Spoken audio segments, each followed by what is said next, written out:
You're back at the Faculty Factory podcast. I'm Kim Skorupski here at Hopkins looking at Dr. Anna Handorf.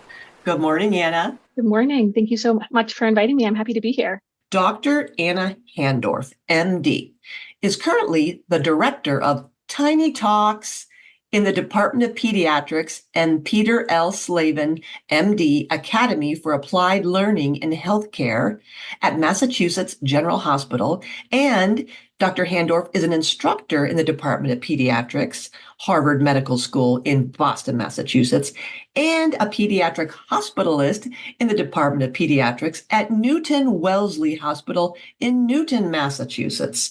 She was a medical education research fellow at Mass General Hospital and Harvard Medical School in Boston when she wrote an amazing article that came out in Academic Medicine. The title is Let's Chalk About It. Introducing the Tiny Talks curriculum, a paradigm for short virtual chalk talks. Before we get into Tiny Talks, can you tell us why you came up with this or what precipitated the invention of Tiny Talks? Absolutely. Hi, Kim. It's so nice to be here. Thanks again for having me. And thank you for that great question. I think that the reason I came up with Tiny Talks was because as a resident, I realized that the resident schedule isn't necessarily conducive to attending all of the educational sessions that are offered by the program. When I graduated, I realized I think I only attended one lecture on EKGs. And it's not that there weren't more lectures available on EKGs. They just were scheduled when I was on vacation or on nights or post call or sometime when I wasn't able to attend. And I think some programs will say, well, if we record the 1 hour lectures, might you watch those? The answer is, as a busy resident, you don't have the time, you're tired, you're exhausted, you're already working so many hours.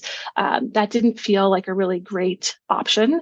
And so I thought to myself, how could we distill these 1 hour lectures into something that's really short, hits the key points, and allows you to kind of have access no matter what rotation you're on. And it also works, right? If you're on an elective and let's say you're on the pediatric infectious disease elective, and I was on with one of the amazing pediatric infectious disease doctors who is the expert in Lyme.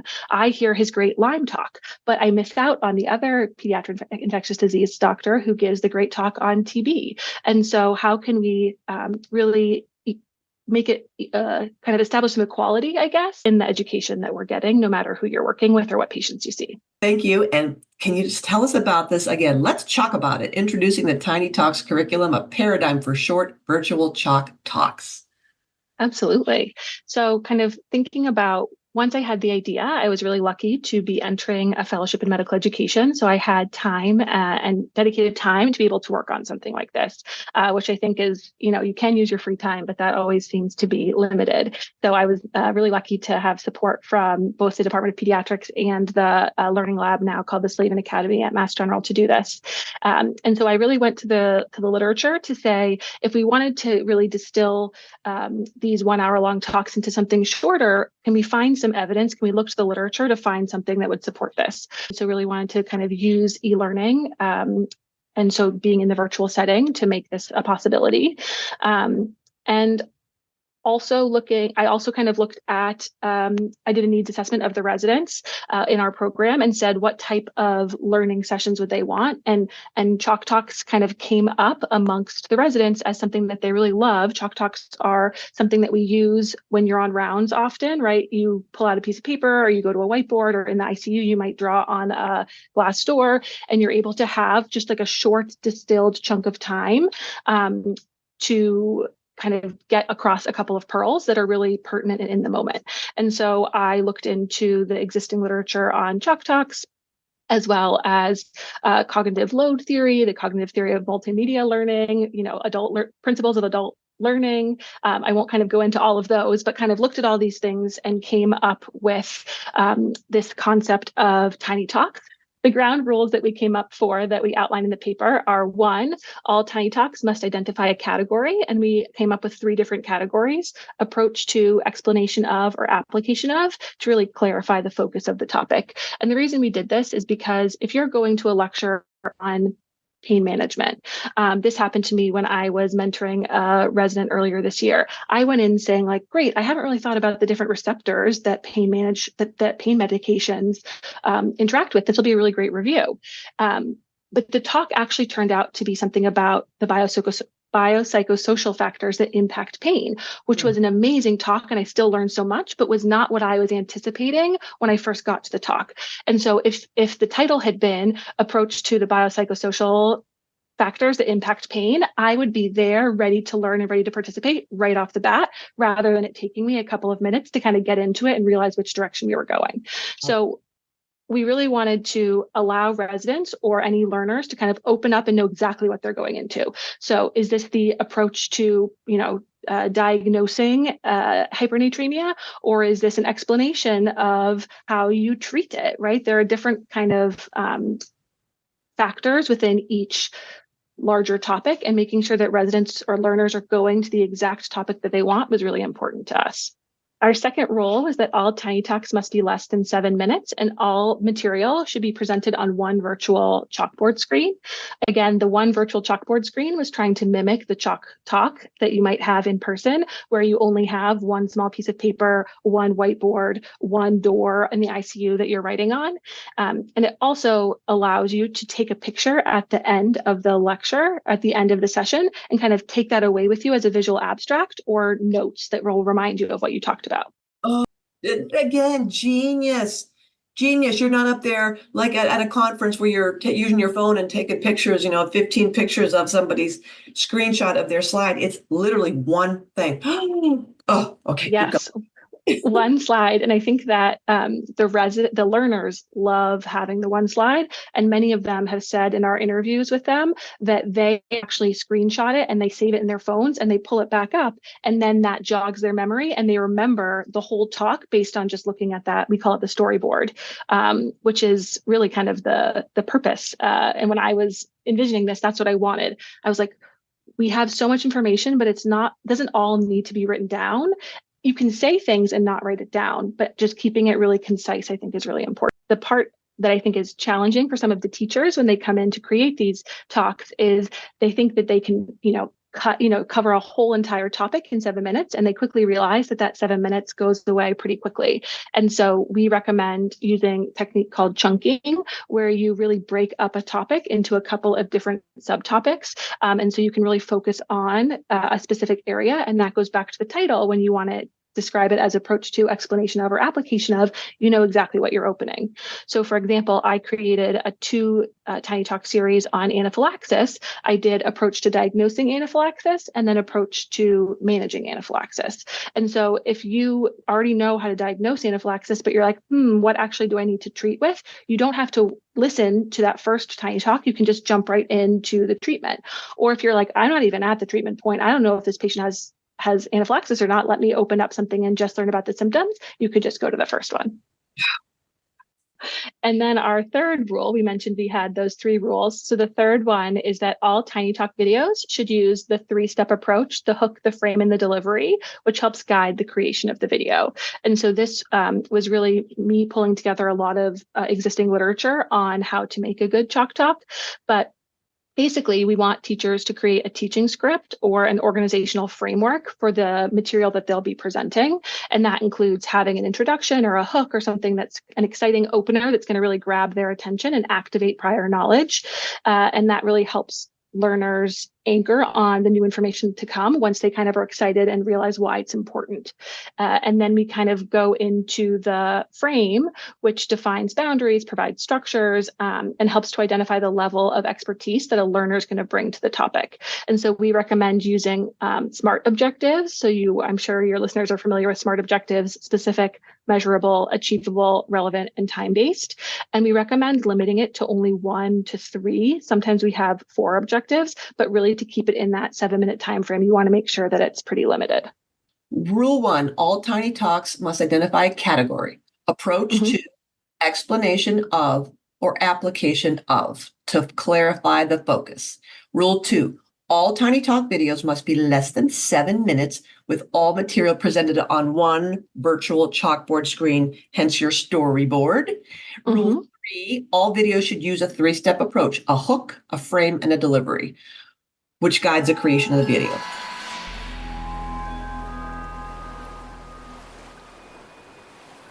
You're at the Faculty Factory podcast. Well, guess who's here today? Dr. Alice Fornari. Hi, Alice. Hi, Kim. But who is Dr. Alice Fornari? Dr. Fornari is a professor in science education and family medicine. She's an associate dean of educational skills development at the Zucker School of Medicine at Hofstra Northwell and is the vice president of faculty development at Northwell Health Organization, which includes 23 hospitals.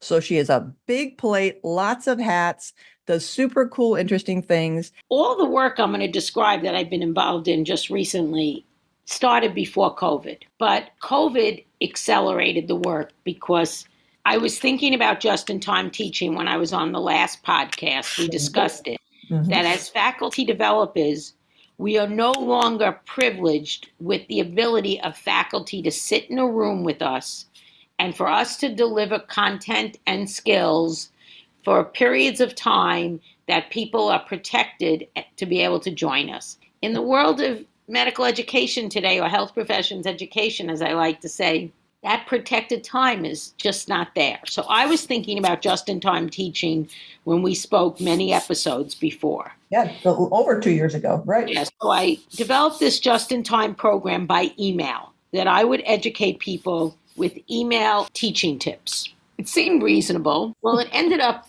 annoying people because more emails. And then people were saying, well, we like some of the email tips you're sending, but I can't even find them when I need them because, your email piles up. So I'm like, okay. And this resident, you should always listen to your end user. So a resident says to me, you just need an app. And I'm like, okay, I need an app. That's interesting. What do I know about apps except, for our GPS apps and stuff? Making a reservation for dinner. Well, we did that before COVID, right? Right. So I started looking into apps. I presented it to my superior, who is the DIO for the health system. So this app is generated out of the health system, even though it services everyone. He gave me the money, and we produced an app on the Apple Store focused on teaching. And let's stop here. JIT stands for Just-in-Time Teaching, JITT, infographics. Right, exactly. It is beautiful. Very it's nice. Totally focused on teaching tools. Even though it's focused on teaching within health professions education, it's about teaching within health professions education. So we launched the app in the Apple Store. We took all these email things I had made and we made them, sent them to him, and we launched it.